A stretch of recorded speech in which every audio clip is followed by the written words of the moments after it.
Welcome back, friends. I trust you're having a wonderful day today. Today we're making something super special. It's Sean Brock's Herby chicken and dumplings. Can't wait to show you.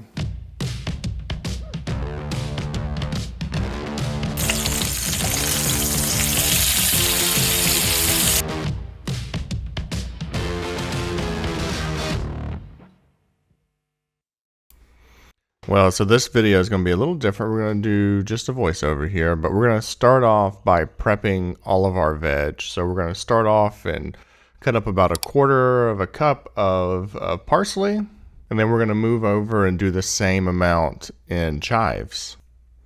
Next, we're going to do 1 whole small medium onion diced. Next, we're going to dice up 2 cloves of garlic. Now we're going to move over to the chicken. So I was only able to get bone in, skin on. So we're going to remove the bone, and I just don't do a great job here with the chicken breast, but it turns out amazing. And now I'm going to remove the bone from the back of the chicken thigh. And you just cut along each side of the bone and just keep working your way down, and then you can finally pull it out. We're going to finish this chicken by seasoning the skin with just salt and pepper. That's really all you need here. Once we're done prepping, we're going to move over to the stove and start cooking our butter beans. They're going to take the longest out of all of them, so I'm just starting off with putting a couple of tablespoons of olive oil, and then we're going to mix in our onions and garlic and put a little seasoning on them, salt and pepper. We're just going to cook those until you can start to smell them. They become fragrant.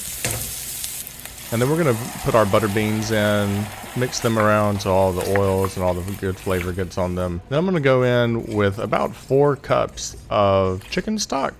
And we're going to mix, and we're just going to let this simmer for, 30-45 minutes until the butter beans become soft or to the texture that you like them.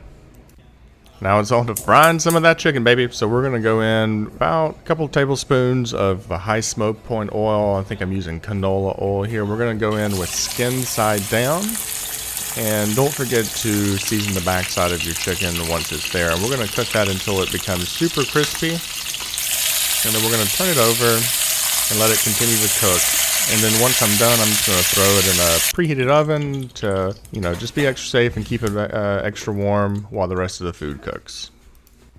Okay, now we're on to the dumplings, and to be honest with you, these kind of gave me a little bit of trouble, but we're going to go into a medium-sized saucepan with 3/4 cup of water, followed by 6 tablespoons of butter. And we're just going to bring this to a boil and make sure everything is melted and well incorporated. Once you get to a boil, we're going to throw in 1 cup of flour, and we're just going to mix that until it all comes together and, mix it around a little bit so some of it gets cooked.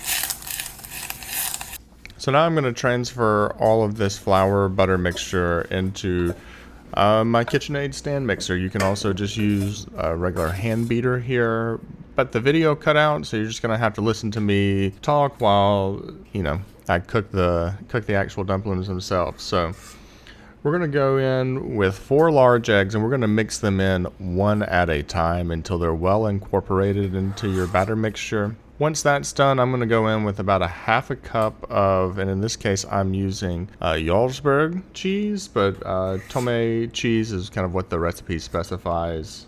And then lastly, I'm going to go in with all the herbs that we chopped at the beginning of the video, making sure that they're all well incorporated. And then we're set. We're ready to cook them. While I went over this last part of this recipe, you've kind of seen the cooking technique that I've used, but just fill up the sauce pot that you used earlier with a bunch of water. And then we're going to spoon in little bitty pieces, or like little bitty portions of dumpling. 2 spoons really help you out here a lot. And we're just going to keep cooking them. And they're kind of interesting. They kind of float like a hush puppy does. And so it only takes 2 or 3 minutes for them to cook. And then over in the top side of the screen, you'll see that I have a frying pan that we fried the chicken in. And I've just have 2 tablespoons of butter in there to keep them warm and kind of actually bring some more richness to these dumplings. And you're just going to cook these until they're all done. This recipe should make around 2 dozen, so it's serving for 4 people. And that's all there is to it. Let's get back to me in person. We're done cooking, and Man, it's hot in here, but it's time to get this plated up and try a little bit. We're gonna start off with some of these butter beans. We'll get us a good bit of broth in there. I'm gonna grab this chicken. First chicken in there. Whew.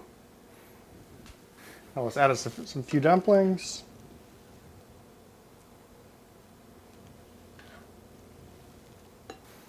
Went ahead with some parsley.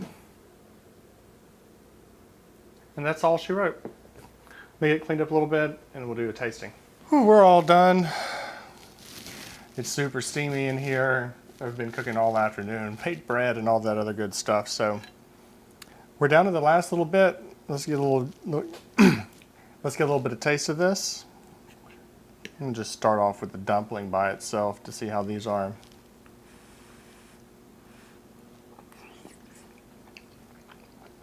Oh, wow. Man, the herbs, they're super buttery. I just can't. I'm gonna eat this whole bowl. All right, let's get a little bit of the chicken. So we got some butter beans in here also.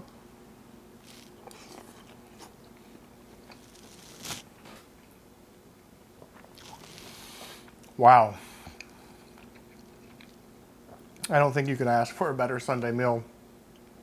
If you have someone special in your life who's a Southerner, this is a wonderful, wonderful dish to cook for them.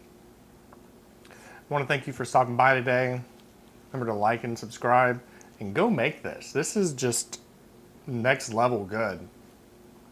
I'm going to sit here and finish this and we'll catch you next time. Cool.